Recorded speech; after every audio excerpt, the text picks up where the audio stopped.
Deus conhece o vazio que há dentro de você. Ele sabe tudo, Ele sonda os teus pensamentos. Seja num sorriso ou numa lágrima rolar, o seu escondido e o que tens pra lhe dar. Deus sabe tudo, de onde vens, para onde vais. Conhece tuas dores e te ama porque Ele Pai. Mas sabe que aparentas felicidade, mas não é feliz. Sabe que sustentas uma pessoa que não é real. Deus sabe tudo, mas apesar de tudo ainda te ama.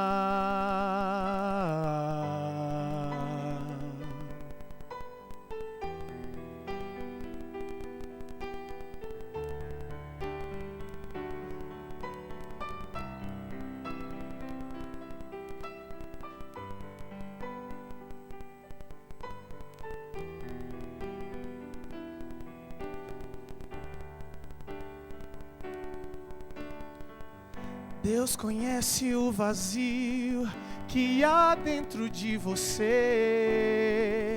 Ele sabe tudo, Ele sonda os teus pensamentos. Seja num sorriso ou numa lágrima rolar, o seu escondido e o que tens pra lhe dar. Deus sabe tudo, de onde vens, para onde vais. Conhece tuas dores e te ama porque Ele Pai. Mas sabe que aparentas felicidade, mas não é feliz. Sabe que sustentas uma pessoa que não é real. Deus sabe tudo, mas apesar de tudo ainda te ama.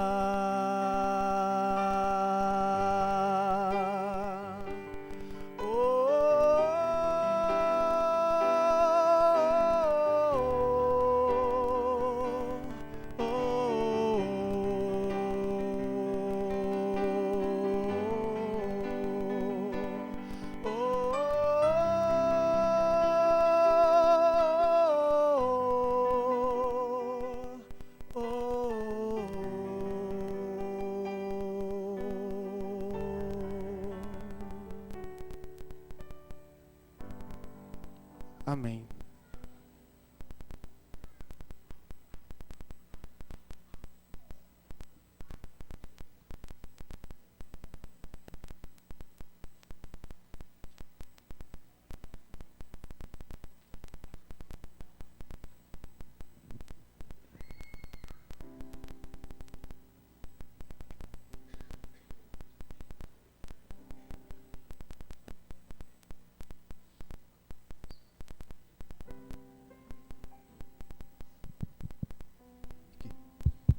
Henrique,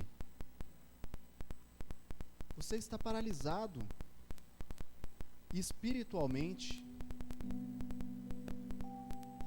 Há tanto tempo você não anda pela fé. Há tanto tempo você não me segue. Diante de tanta paralisia, só posso te perguntar: a que ponto você quer realmente ser curado? É tudo que eu mais quero, Jesus. Há muitos anos eu estou nesse lugar, mas eu não encontro ninguém para me ajudar. O mundo, ele me acomoda. Os meus vícios, eles me prendem no chão. Mas sabe, Senhor, já faz tanto tempo que eu estou aqui.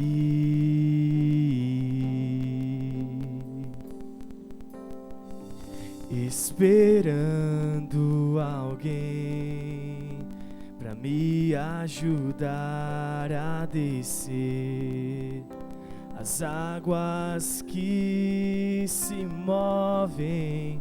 Ouço passos daqueles que estão diante de mim.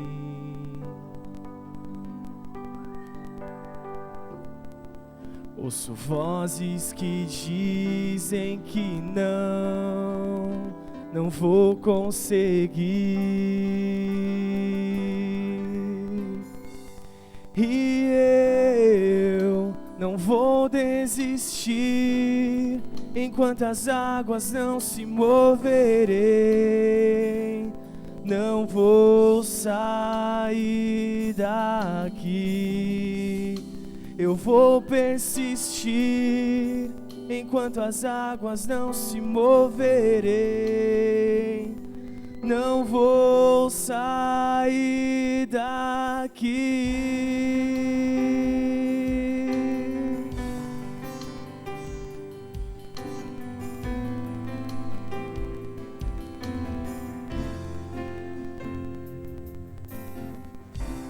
Já faz tanto tempo que eu estou aqui, esperando alguém pra me ajudar a descer as águas que se movem. Ouço passos que sempre vão diante de mim.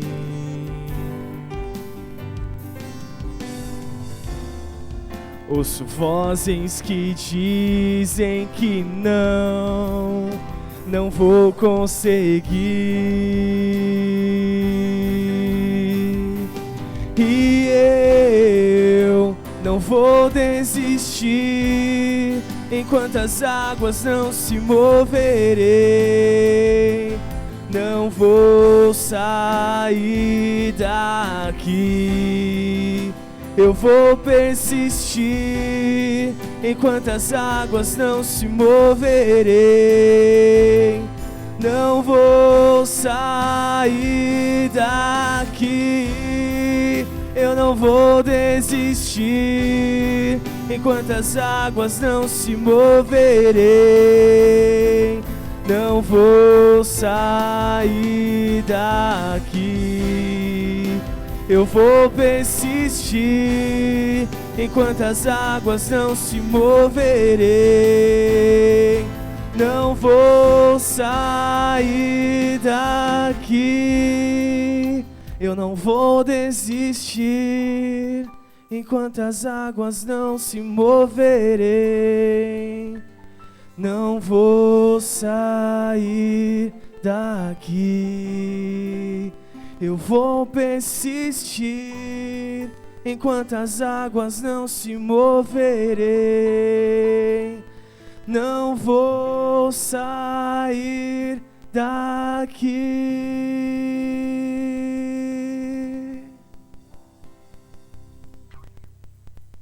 Eu vejo o seu coração. E que bom que você não desistiu, meu filho.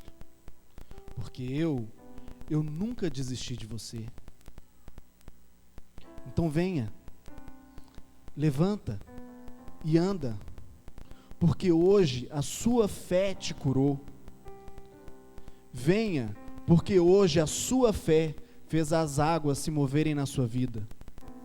E você, levanta, anda, faça as águas moverem na sua vida hoje.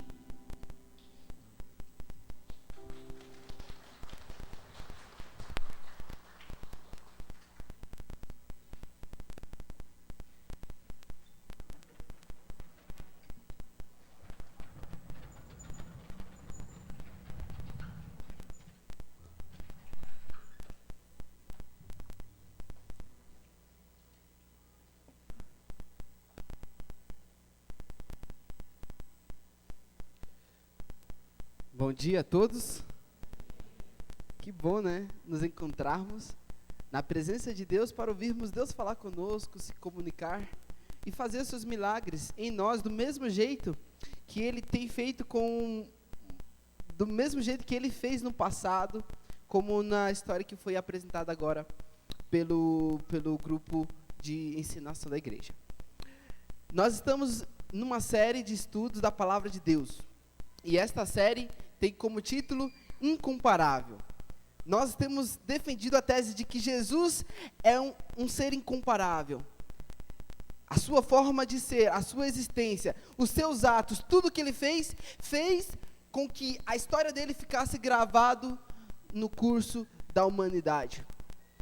E hoje a gente tem como tema do sermão faz andar quem não pode. Neste sermão, nós diremos e trataremos que a maneira pela qual Deus faz a gente andar é sempre em direção ao lugar certo. Antes de iniciar o sermão, primeiro eu vou falar de dois comunicados importantes e boas notícias. A primeira boa notícia é que ficou pronto o DVD Famílias Perfeitas, que foi o final de semana que nós tivemos com o pastor Wallace Barreto. Então, você que gostou do final de semana, é só procurar o Marco Aurélio, ele tem ainda vários DVDs para vocês. É o Marquinhos, é isso. O conhecido por todos como Marquinhos, né? Então, você que gostou da semana, que quer presentear alguém, já pode procurar o Marquinhos. O segundo convite especial que eu tenho para vocês é que no mês que vem a gente vai ter uma série de estudo da palavra, uma série muito especial. Esta série tem como título Coloque as suas bandeiras no céu. Então, você vai estar recebendo neste momento o convite nas suas mãos. Esse convite não é para você levar como lembrança. É para você levar o convite e trazer um convidado. Nós temos como títulos de sermões para essa série do mês de junho. Primeiro, dia 7 de junho, será Seleção do Céu. O segundo título, que é 14 de junho, vai ser Campeão da Vida. E o terceiro título vai ser Meu País. Então, se programe para estar presente, prestigiar esse evento da nossa comunidade num momento tão importante. Então, se prepare para isso. E agora eu tenho um pedido de oração. Eu quero pedir que você esteja orando, em oração, não só hoje, mas durante toda essa semana. Motivo desse pedido de oração é em favor da família do Marcos, do ECC, porque esta semana a gente recebeu a notícia de que ele teve morte cerebral. Então eu quero pedir para vocês, tem muitos que estão aqui que conhecem ele, orem pela Margarete, que é sua esposa, seus filhos. Na verdade, a gente também tem que orar por ele, porque ele teve morte cerebral, mas o coração ainda bate. A situação é muito grave. E a gente acredita que, com o poder da oração, Deus pode ressuscitar. Então, neste momento, eu também quero orar. E nós, como igreja, vamos orar pelo Marcos e pela família dele. Se for da vontade de Deus, que Deus, então, o ressuscite. Vamos fechar os olhos, então, e vamos ter uma palavra de oração. Senhor Deus, querido Pai, nós viemos à Tua presença, Pai, clamar que o Senhor abençoe a família do Marcos, que o Senhor cuide deles, que o Senhor os abrace com o Teu amor, que o Teu calor aqueça os corações. E neste momento, Senhor, nós também clamamos por um milagre, que a gente sabe que é da Tua vontade, e a gente clama que se o Senhor quiser fazer, que o Senhor então cure a vida e traga Marcos de volta à vida. Clamamos, Senhor, por isso, não porque somos merecedores, mas nós carecemos de Ti. Este mundo que sofre, aquela família que sofre, carece do Teu cuidado e da Tua companhia. E é no nome de Cristo Jesus que nós oramos. Amém. Amém. Eu vou pedir agora que você abra sua Bíblia no livro de João, capítulo 5. João, capítulo 5, a partir do verso 1.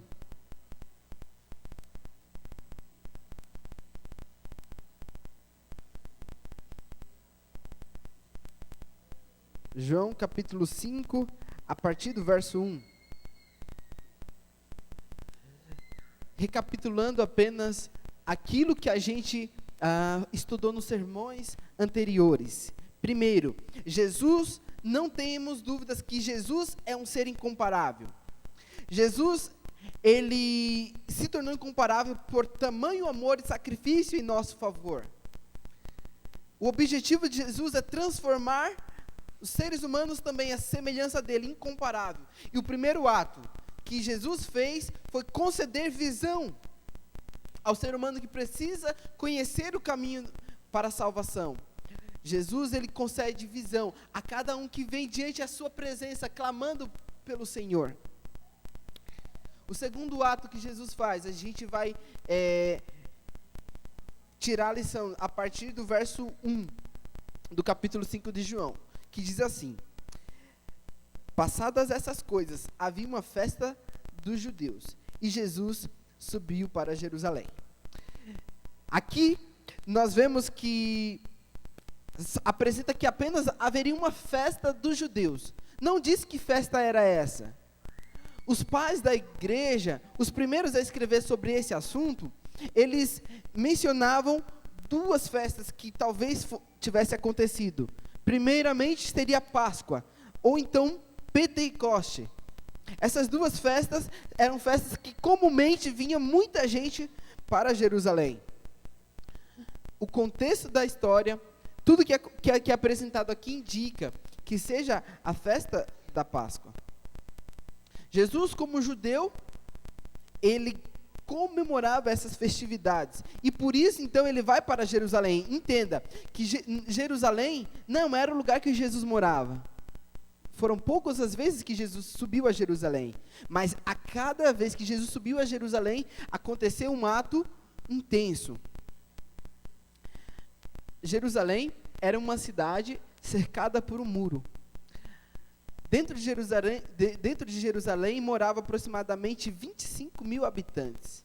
Em festividades como a Páscoa, para Jerusalém ia aproximadamente 100 mil pessoas para Jerusalém. Eles iam lá para adorar e para trazer a Deus ofertas de gratidão ao Senhor. Entenda que ao irem a Jerusalém, cada um passava o ano inteiro se programando uma oferta, algo para trazer ao Senhor. E sabe, hoje nós temos muito que copiar daqueles adoradores na antiguidade. Ao virmos diante de Deus, a gente precisa se preparar para trazer uma oferta ao Senhor. Ele faz milagres na nossa vida, Ele atua em nós, então a gente precisa exercer gratidão, primeiramente trazendo o nosso coração a Ele. Outra coisa muito importante também, trazer as nossas ofertas ao Senhor. Virmos com o coração aberto, mas também com um ato de ofertar. Anteriormente, as ofertas eram suficientes para manter todo aquele templo. E o tempo foi passando, e a gente tem percebido que essa atitude não continua, pelo contrário, a cada dia tem se ofertado menos. E eu entendo que a grande diferença é que aqueles adoradores, quando eles saíam de casa, eles já saíam com as suas ofertas nas mãos, e hoje a gente não faz. Então precisamos copiar deles essa atitude de vir ao Senhor e trazer uma oferta de gratidão também. Aqui João, ele está relatando um momento de festa, um momento de alegria, um momento em que estavam todos indo para Jerusalém. Só que ele para o relato e ele começa a contar um fato triste, um fato que causou tristeza nele, e dá para ver nas palavras dele que isso estava acontecendo. Olha o que está escrito no verso 2 do capítulo 5. Ora, ele começa com a expressão, ora. Estava feliz, mas veja o que acontece. Existe ali, junto ao Porto das Ovelhas, um tanque, chamado em hebraico Betesda, o qual tem 5 pavilhões. Nesse jazia uma multidão de enfermos, cegos, coxos, paralíticos. Entre colchetes está escrito também, esperando que se movesse a água. Porquanto um anjo descia em certo tempo, agitando-a. O primeiro que entrava no tanque, uma vez agitada a água, sarava de qualquer doença que tivesse. Fecha parênteses e continua. Estava ali um homem enfermo, havia 38 anos. Agora você vê um relato triste. No meio de uma festividade, você olha e vê um relato triste. Primeira coisa que a gente observa aqui é que aquele tanque chamava Tanque de Betesda. Betesda significa Casa da Misericórdia. Casa da Misericórdia. No verso 4, você observou que entre parênteses, você encontra uma mensagem. Quando você vê esses parênteses ou colchetes em alguns lugares, você vai entender que essa passagem não foi escrita pelo autor. Pelo contrário, essa passagem foi um copista que tinha uma informação, no texto ele olhou e não viu a informação, ele escreveu na margem. E aí, com o tempo, o pessoal acrescentou essa informação. Então, a realidade do tanque era: muitas pessoas iam ao tanque, as águas se agitavam,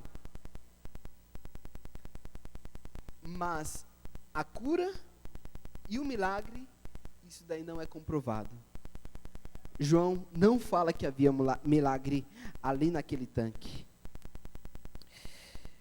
Mas João aqui, ele procura colocar algumas características que nos ajudam a entender aquela realidade daquele tanque. Primeiro, ele diz, ali havia 5 pavilhões. E essa informação, ela se liga com o verso 3, que diz, multidão de enfermos. 5 pavilhões, multidões de enfermos. Um pavilhão era uma espécie de um quarto grande. E um quarto grande já caberia muita gente. Então, João, ele enfatiza, ele diz, havia 5 pavilhões. Era um tanque que havia uma multidão de enfermos. Isso se esperava, porque Jerusalém estava lotada. E o tanque de Betesda estava lotado também. Interessante que eu já havia dito isso também, os deficientes físicos, eles não tinham acesso ao templo. Veja só, eles não podiam entrar no templo. E a Bíblia diz que aquele homem fazia 38 anos que ele estava ali esperando por uma cura, por um milagre. Associando essas informações, você vai entender uma coisa. Jerusalém estava cheia, os deficientes estavam ali, mas eles não poderiam entrar no templo. Se vocês olharem na imagem que a gente vai projetar para vocês, vocês vão observar como era a dinâmica de Jerusalém. Jerusalém, ela tinha um quinto da cidade de Jerusalém, era esse quadrado aqui, que era o templo de Jerusalém. E todos que vinham para o templo. Era a grande atração do mundo judaico, era o templo. Todos os judeus tinham interesse em vir a Jerusalém para ver o templo. Contudo, todos os judeus poderiam entrar, exceto aqueles que tinham problema e deficiências. E agora surge então uma história de que há um tanque do lado do muro de Jerusalém, ali em cima, ó, no mapa. Você pode ver lá, está escrito tanque de Betesda. É ao lado do templo. E ali surge então a ideia de que naquele tanque era o local ideal para quem era deficiente. Quando eu vejo essa história, eu percebo que havia uma estratégia. Havia um plano de exclusão social. O templo de Jerusalém é para as pessoas que não têm deficiência. Então a gente vai criar uma história. Vamos criar uma história e vamos levar todos os deficientes para um lugar. Tanque de Betesda. O tanque da enganação. É lá que nós vamos mandar eles. E lá a Bíblia diz que um homem esperava por um milagre durante 38 anos. A situação ela fica triste, porque vê uma sociedade criando uma história fictícia, fazendo os seres humanos sofrerem em prol da sua comodidade. Jesus, ele vai a Jerusalém. E por incrível que pareça, por incrível que pareça não, o esperado. Enquanto todos estavam em Jerusalém festejando, o povo estava no templo. A Bíblia diz que Jesus foi para onde? Foi para o tanque da enganação, aonde havia uma multidão de enfermos. A gente só entende quando a gente vê o caráter incomparável de Jesus Cristo. Dentro do seu boletim você vai encontrar um guia de mensagem.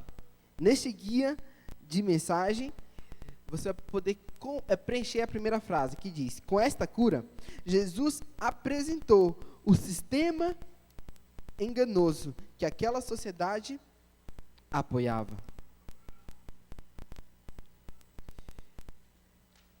Preencheu aí? Então vamos dar sequência então ao estudo. O verso 5 diz assim: estava ali um homem enfermo, havia 38 anos. Jesus, vendo-o deitado e sabendo que estava assim há muito tempo, pergunta: queres ser curado? Jesus, ele vai então a um homem que há 38 anos esperava uma cura. A sua vida e a sua fé havia sido corrompida por 38 anos, dizendo que a salvação dele e a cura dele seria em um tanque. Porém, aquele homem, ele não tinha mais fé. A fé dele estava colocada no local errado, na direção errada. E Jesus chega para ele e fala: você quer ser curado? E ele responde. A resposta dele está no verso 7. Respondeu-lhe o enfermo: Senhor, não tenho ninguém que me ponha no tanque quando a água é agitada, pois quando eu vou, desce outro antes de mim. Então, a seguir, você pode ler: então lhe disse Jesus: levanta-te, toma teu leito e anda. O guia de mensagem 2, você preenche com essa frase. Jesus diz: levanta-te, toma teu leito, e você pode preencher, e anda. A cura que Jesus fez no tanque de Betesda foi um golpe naquele sistema de enganação. Jesus, ele vai para Jerusalém, e a primeira atitude que ele faz é dar um golpe num sistema em que era apresentado uma farsa, aonde os sofredores eram levados a um local de sofrimento. E eles não tinham nem dó, nem piedade. Na resposta daquele enfermo, você vê um pouco que a situação dele era muito pior, porque ele era levado até o tanque e ali ele era deixado. 38 anos. Um dia eu fui num pronto de socorro e ali eu fiquei meio-dia esperando para ser atendido e não fui atendido. Ah, mas como eu saí triste dali. Eu estava mal, estava doente e fui lá e saí pior. Agora imagina um homem que havia com esperanças frustradas durante 38 anos. Jesus, ele não permite que uma situação continue assim. E ele vai ali, dá um golpe naquele sistema e cura um homem que precisava encontrá-lo. Contudo, você vê no relato que o ato de Jesus fazer, levanta-te e anda, lhe trouxe um problema. Trouxe grande problema para Jesus. Aquela multidão e aquela cidade não queriam que Jesus fizesse isso. Mudar o sistema. E a ideia do sermão de hoje é: Jesus, para fazer um milagre na tua vida, ele precisa mudar o sistema. Ele precisa mudar e trazer em realidade aquilo que está acontecendo. Ele precisa mudar a visão que as pessoas têm hoje. Precisa conhecer verdadeiramente a sua lei. A seguir, você vê o que trouxe problemas para Jesus. Verso 9. Imediatamente o homem se viu curado, e tomando o leito, pôs-se a andar. E aquele era um dia de sábado. Jesus, ele vai e agora ele começa a aplicar um outro golpe naquela sociedade. Ele chega no dia de sábado e ele faz uma cura. Havia um enfermo ali e ele cura. E ele fez isso no dia de sábado. Qual o problema dele? Qual o problema disso? Qual o problema de se curar no sábado? O mandamento diz que o sábado é um dia do Senhor. O mandamento diz que não deve ser feito nenhum trabalho. Diz que não deve ser praticado atos em benefício próprio e que deve ser uma lembrança da criação. Será que Jesus foi contra esse mandamento? De maneira nenhuma. Jesus fez o bem, dedicou o dia para o Senhor. Contudo, havia uma tradição oral. Essa tradição oral, ela dizia, tinha 38 regulamentos com relação só ao sábado. E entre esses regulamentos, havia um que dizia, se existir um homem que está passando por uma enfermidade de urgência, pode ser feito um tratamento e pode curar esse homem. Mas se o caso dele for crônico, não pode. E Jesus vem e cura um caso crônico. Foi contra o sistema. Contra aquela tradição oral que foi desenvolvida. E aí, então, os líderes dizem, olha só, esse homem faz o que não é lícito fazer. Outra atitude de Jesus. Naquela mesma tradição dizia que era possível, se podia carregar uma maca unicamente se estivesse o paciente em cima dele. Se não houvesse alguém naquela maca, então não poderia transportar aquele objeto de um lugar para outro. E Jesus vem e fala, levanta-te, toma o teu leito e anda. O segundo ato de Jesus foi desestabilizador para aquela sociedade que morava em Jerusalém. As pessoas olhavam para Jesus e diziam, esse homem vem de longe e vem começar a mudar o sistema? Ele vem ensinar como guardar o sábado verdadeiramente? Ele vem dizer como é que nós devemos guardar o sábado? Sendo que as tradições dizem outra coisa. E Jesus, quando ele fala do sábado, ele sempre procura mencionar o que é certo e o que é errado fazer no sábado. Ele não discute se o sábado é para ser guardado ou não. Ele discute o que é que se pode fazer no sábado. Se você abrir sua Bíblia, em Mateus 12:12.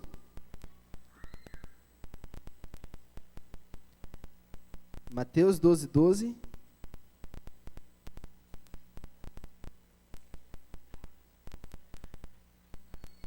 Você vai ver a comprovação disso que eu estou falando para você.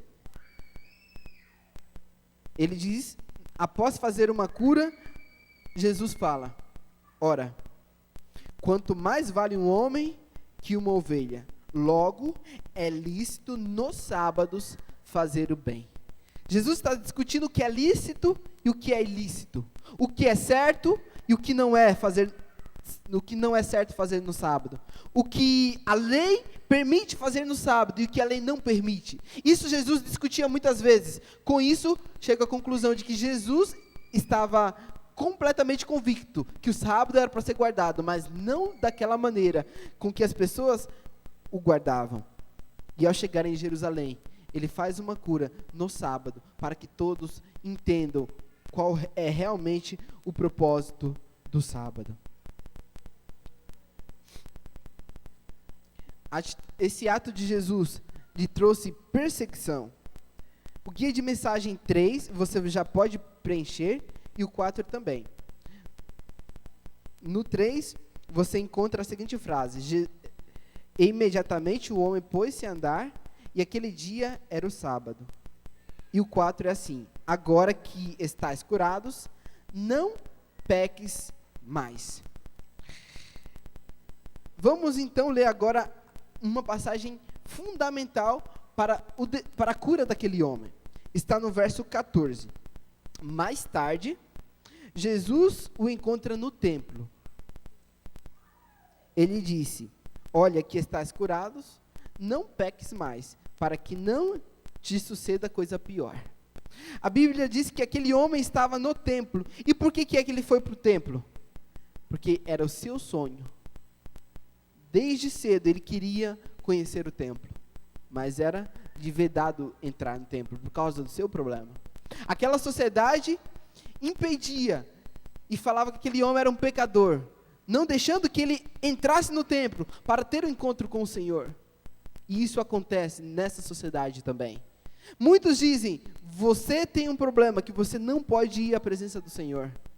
Você tem um pecado, ou então você não precisa ir. Antes você tem que passar no tanque de Betesda. Antes de ir ao Senhor, você tem que passar no tanque da enganação. E isso não pode acontecer. Nós não podemos, para conhecer a Jesus e deixar Ele fazer-nos incomparáveis, passar antes no tanque da enganação.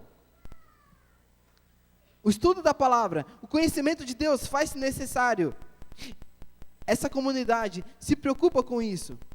E a cada momento que a gente vem trazer uma pregação da palavra de Deus, a gente se baseia na Bíblia.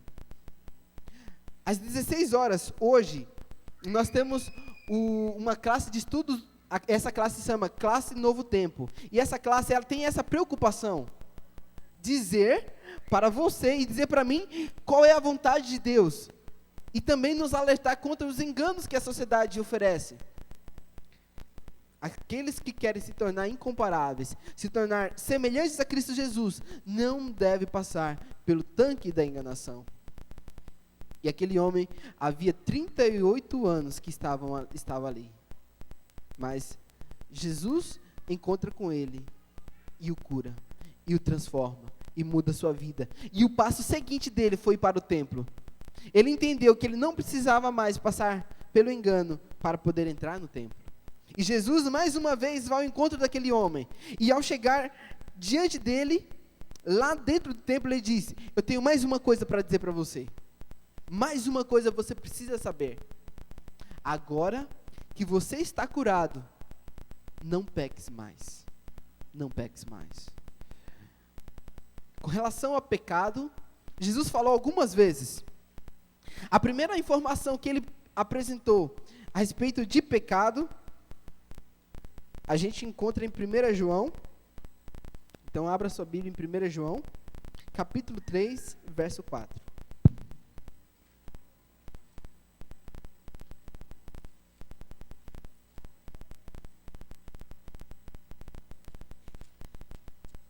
Em 1 João, capítulo 3, verso 4, a gente lê o seguinte: se vocês obedecem os meus mandamentos, permanecerão no meu amor, assim como tenho obedecido os mandamentos de meu Pai, em seu amor permaneço. Perdão, gente. Todo aquele que pratica o pecado transgride a lei. De fato, o pecado é a transgressão da lei. Exatamente? 1 João 3, 4. Aqui a gente encontra, então, a segunda passagem que está em João 15, 10, que é: se vocês obedecem os meus mandamentos, permanecem em meu amor, assim como tenho obedecido os mandamentos de meu Pai, no seu amor permaneço.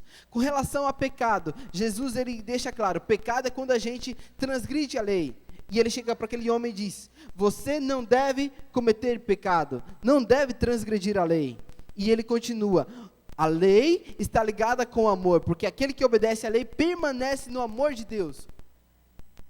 E ele fala, e como eu tenho obedecido a lei e os mandamentos de Deus, e no seu amor, eu permaneço. Jesus chega para aquele homem e diz, você está curado, mas uma coisa precisa ainda acontecer na sua vida, é obediência a Deus e fidelidade no cumprimento dos mandamentos. Jesus diz isso porque ele queria transformar a vida daquele homem de uma vez por todas. Queria fazer dele uma pessoa que andava nos retos caminhos e que poderia encontrá-lo lá no céu e passar a eternidade com ele. Jesus, ele proveu para nós hoje instruções necessárias para termos vida eterna. E essas instruções faz necessário colocarmos em prática na nossa vida. Jesus é incomparável e Ele quer fazer você e eu incomparável. Mas o processo pelo qual isso acontece é quando eu decido encontrar-me com Jesus. Quando eu decido andar com Ele ao meu lado.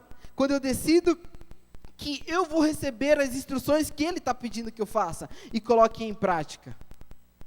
Hoje, você precisa tomar uma decisão. A decisão é, quero ter Jesus na minha vida, para que os meus passos sejam retos, para que eu ande, não para o lugar da enganação, mas ande em direção à casa do Senhor, ande em direção ao encontro do Senhor, que Ele transforme a minha vida, e eu seja semelhante a Ele, que eu seja aquilo que Ele planejou para a minha vida. A gente, durante essa série de estudos da Palavra de Deus, temos cantado juntos, quero ter Jesus na minha vida. E mais uma vez, quero oferecer a oportunidade de você cantar também, Jesus, eu quero ter o Senhor na minha vida, para que os meus passos sejam retos, e para que eu ande em direção à tua casa, para que eu ande em direção ao Senhor, e para que eu possa me tornar semelhante a ti. Quero ter Jesus na minha vida.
Faça dessa sua oração também a sua música e o seu louvor.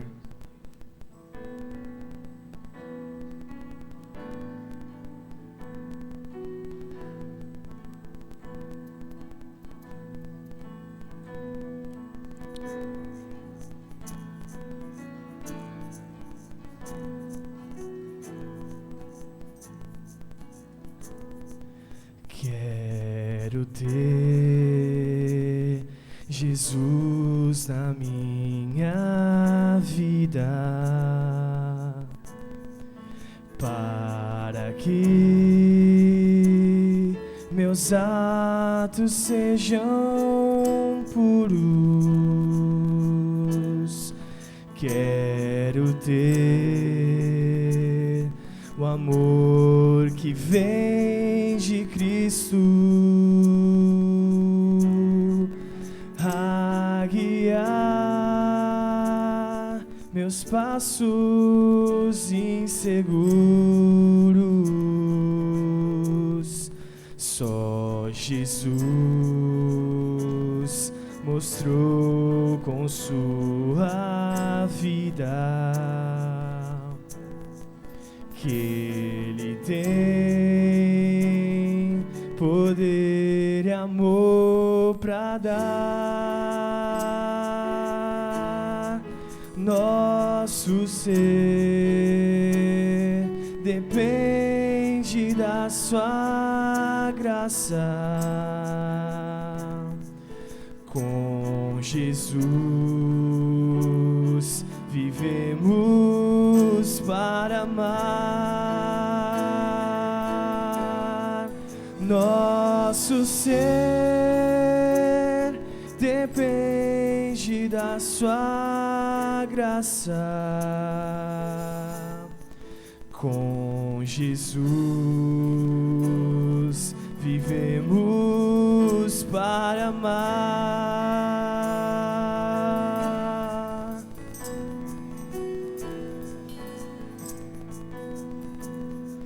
Quero ter Jesus na minha vida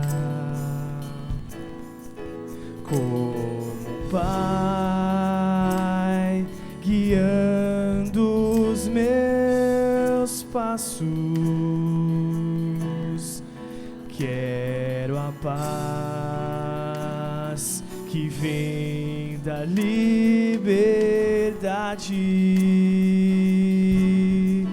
que eu encontro apenas em seus braços. Só Jesus mostrou com sua vida que Ele tem poder e amor pra dar. Nosso ser depende da sua graça. Com Jesus vivemos para amar. Nosso ser depende da sua graça. Com Jesus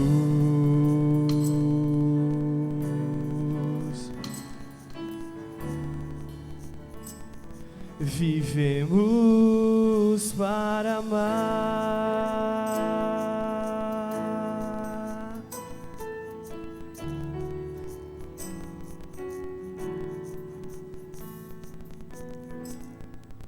Fique de pé. Vamos ter uma palavra de oração.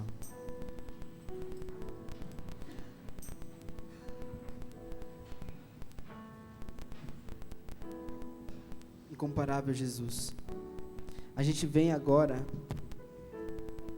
através do teu intermédio, clamar ao Pai que atue em nossa vida, para que os nossos passos sejam retos e que a gente ande, Senhor, em direção a Ti, em direção à Tua casa.